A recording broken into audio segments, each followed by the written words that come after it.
తెలుగు ప్రేక్షకులకు నమస్కారం. నేను మీ ప్రశాంత్ గుండియాల. ప్రస్తుతం రాష్ట్రంలో ఉన్న సినిమా స్క్రీన్స్ అన్ని పొలిటికల్ సినిమాస్తో నిండిపోయాయి. ఈ నేపథ్యంలో ఇటీవల విడుదలైన రాజధాని ఫైల్స్ ట్రైలర్ కూడా ప్రస్తుతం యూట్యూబ్ని షేక్ చేస్తుంది. ఇప్పటికే 1,00,00,000కి పైగా వ్యూస్తో ట్రెండింగ్లో నిలిచింది. ప్రస్తుతం ఇదే అంశంపై మాట్లాడేందుకు మనతో శ్రీకాకుళం మాజీ ఎమ్మెల్యే గుండెల లక్ష్మీదేవమ్మ ఉన్నారు.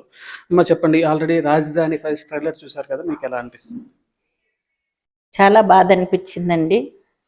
రాజధానిని అభివృద్ధి చేయాలి, రాష్ట్రంలోనే కాకుండా దేశంలోనే ఈ రాజధాని గొప్పతనం చాలా ఎక్కువగా ఉండాలి అని ఆ రోజు నారా చంద్రబాబు నాయుడు గారు ముఖ్యమంత్రిగా, మోడీ గారు ప్రధానమంత్రిగా వచ్చి ఆ రాజధానికి శంకుస్థాపన చేయటం జరిగిందండి. ఈరోజు రాజధాని రైతుల పరిస్థితి చూస్తే చాలా బాధగా ఉంది. మన రాష్ట్రం ఏ విధంగా అయితే తయారయ్యిందో అదేవిధంగా రాజధాని రైతుల భవిష్యత్తు కూడా తయారైనందుకు చాలా బాధపడుతున్నామండి. ప్రస్తుతం రాష్ట్రంలో చూసుకుంటే ఈ సినిమా స్క్రీన్స్ అన్నీ కూడా పొలిటికల్ సినిమాస్తో నిండిపోయాయి, పొలిటికల్ నేపథ్యం ఉన్న సినిమాస్తో నిండిపోయి ఓవైపు చాలా సినిమాలు వస్తున్నాయి. ఈ నేపథ్యంలో వీటికి పోటీగా ఏది నిలుస్తుందని మీరు భావిస్తున్నారు? వీటికి ప్రజల నుంచి ఎలాంటి రెస్పాన్స్, ఈ రాజధాని ఫైల్స్కి ఎలాంటి రెస్పాన్స్ వస్తుందని మీరు భావిస్తున్నారు? రాజధాని ఫైల్స్ ట్రైలర్కే 1,17,000 మంది, 17 లక్షల మంది చూడడం జరిగిందంటే రేపు సినిమా విడుదల అయ్యాక చాలా చక్కగా ప్రజలు ఈ సినిమాని ఆమోదిస్తారు.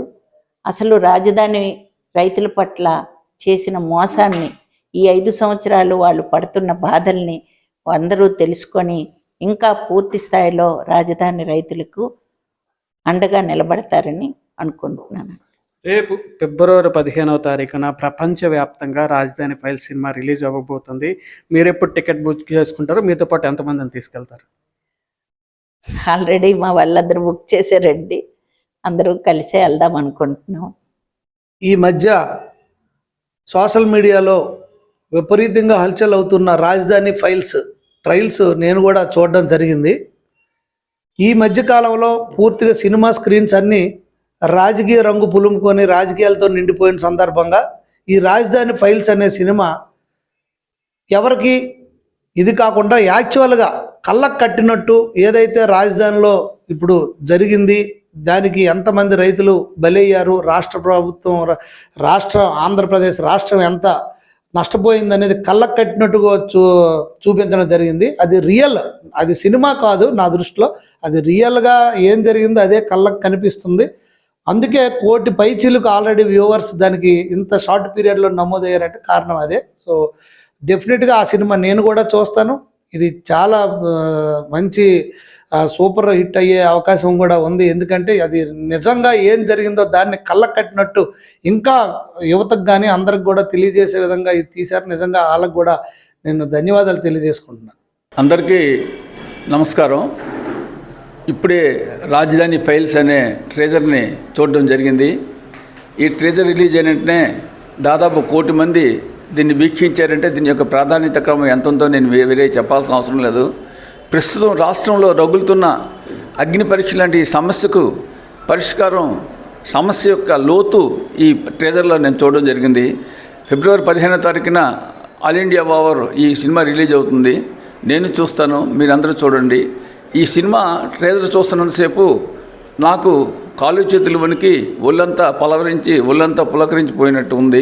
నిజంగా ప్రస్తుత సమస్యల్లో దాదాపు 70 నుంచి 130 కోట్లు ఉన్న భారతదేశానికి ఒక రాజధాని ఉన్నప్పుడు 5 కోట్లు 6 కోట్ల జనాభా ఉన్న ఆంధ్రప్రదేశ్కి ఎందుకు 4 రాజధానులని ప్రజలందరూ ప్రశ్నిస్తున్నారు. మేము ప్రశ్నించడమే కాదు. కాబట్టి ఎటువంటి పరిస్థితులైనా రేపు రాబోయే కాలంలో కాబోయే గవర్నమెంటు ఈ సమస్యను పరిష్కారం చూపించి అమరావతికి న్యాయం చేయాల్సిందిగా కోరుతున్నాను. శ్రీకాకుళం జిల్లా హెచ్ఆర్ల మండలం మాదండి. నా పేరు బోర శ్రీనివాసరెడ్డి. నిన్ననే మేము రాజధాని ఫైల్స్ ట్రైలర్ చూసామండి. ఆ ట్రైలర్ చూస్తే అసలు ఒక్క రోజులో 1,20,00,000 మంది జనాభా చూసారంటే చిన్న విషయం కాదు. అది రాష్ట్రంలో జరుగుతున్న ప్రతి ఒక్క సిచ్యువేషన్ కూడా జరిగినట్టే ట్రైలర్ ఉంది. ఇది 15వ తేదీ సినిమా కోసం కూడా మేమందరం వెయిట్ చేస్తున్నాం. ఇది సినిమా కాదు, ఇది నిజ జీవితంలో జరుగుతున్న ప్రజలు మనసులకు హత్తుకుంది. ఇది 33,000 ఎకరాలు ఇచ్చిన రైతుల తాలూకా జీవితాన్ని ఈ జగన్మోహన్ రెడ్డి వాళ్ళ పైన కక్షపూర్తంగా చేస్తున్నదంతా కూడా క్లియర్ కట్గా జరిగిన విషయాన్నంతా చూపించారు. ఇది సినిమా కాదండి, ఇది రాష్ట్రంలో జరుగుతున్న వ్యవహారం అంతా కూడా చూపించారు. ఈ 2024 ఈ రాజధాని ఫైల్స్ సినిమా తాలూకు ఎఫెక్ట్ కంపల్సరీ కూడా పడుతుంది. ఇదందరూ కూడా మేము దాన్ని ఎదురు చూస్తున్నాం సినిమా కోసం. ఈ 15వ తేదీ మేమే కాదు, మాతో ఉండే స్నేహితులకి, కుటుంబ సభ్యులందరూ కూడా తీసుకెళ్లి సినిమా చూపిస్తాం. ఇది కంపల్సరీగా కూడా ఈ రాష్ట్రంలో 2024 ఎలక్షన్ ఈ సినిమా ప్రభావం చూపుతుందండి. జగన్ సర్కార్ వచ్చిన తర్వాత విశాఖ రాజధానిని ఎక్కువగా చేసిన పరిస్థితి. ఈ నేపథ్యంలో ఈ ఉత్తరాంధ్ర ఈ విశాఖ ప్రాంతం నుంచి ఈ అమరావతి కథ కాబట్టి ఆదరిస్తారంటారా? తప్పకుండా ఆదరిస్తారండి. ఇది ఈ రాష్ట్రంలో జరిగిన ఏ రైతుకి అన్యాయం జరిగినా తక్కిన రైతులందరూ కూడా, తక్కిన ప్రజలందరూ కూడా ఆదరిస్తారండి. ఇది 100% కక్షపూర్తంగా చేసిన వ్యవహారం. ఆయన రాజధాని కట్టడం చేతకాక ఈ 3 రాజధానులనే కాన్సెప్ట్ మీద ఈ వైస్ ఛాన్సలర్ కూడా డ్రాగన్ చేసుకుని వచ్చాడు. ఆయన రాజధాని కట్టే ఉద్దేశం కూడా ఆయనకి లేదు. తప్పకుండానండి ఈ సినిమా మాత్రం ప్రజలు కూడా ఆదరిస్తారు. ఆయన చేసిన మోసపూరితమైన వ్యవహారం కూడా ప్రజలందరూ కూడా తెలిసేటట్టుగా ఈ సినిమా ఉందండి. రాజధాని ఫైల్స్ ట్రైలర్ చూసాం, చాలా బాగుంది. అంతేకాకుండా 1 కోటి పైగా వ్యూస్ వచ్చాయి. ఇది ఫిబ్రవరి 15న రిలీజ్ అవుతుంది.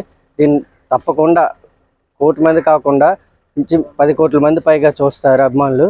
అందులో రాజధాని ఒక సినిమాయే కాదు, అమరావతి మహిళలు పడ్డ కష్టాల కోసం కూడా పూర్తి స్థాయిలో తీయడం జరిగింది.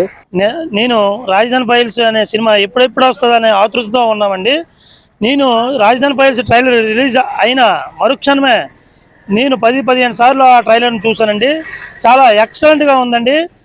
రాష్ట్రంలో జరుగుతున్న సంఘటనలు, అన్యాయాల గురించే ఈ రాజధాని ఫైల్స్ అనేది సినిమా అనేది తీయడం అయింది.